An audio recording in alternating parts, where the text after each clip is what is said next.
میخوای اینطوری ترون ماین کنی؟ کاری نداره که از طریق لینک داخل دیسکریپشن وارد شو و ثبت نام کن. فقط کادر بالا رو فعلا پر کن. وقتی صفحه ثبت نام میاد و بعداً موقع برداشت میتونی بقیش رو پر کنی. میتونی فقط با زدن دکمه استارت ماین و شروع کنی و بعد مدتی برداشت بزنی.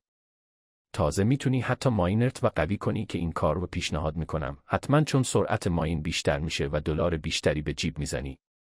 فقط به نظرم ماینرهایی با قیمت پایین فعلا خریداری کنید. میتونی با هر رمز ارزی ماینر بخری. قسمت‌های زیادی داره این سایت معتبر.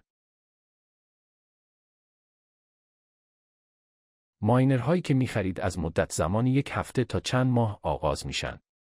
میتونید هفتگی شارژ کنید یا اینکه ماهانه که اون به تصمیم شخصی خودتون بستگی داره. البته اگرم شارژ نکنید میتونید از ماینر رایگانی که از طریق لینک عضو میشید استفاده کنید، ولی مدت طولانی و دیر براتون ماین میکنه. داخل کانال من آموزش‌هایی که بهتون یاد میدم رایگان و تضمینی هستن.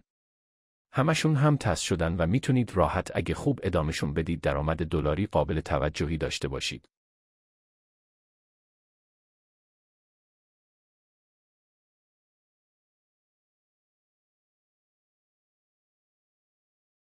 پس زودتر منو سابسکرایب کن و از طریق لینک عضو سایت شید و ماین کنید و برداشت کنید.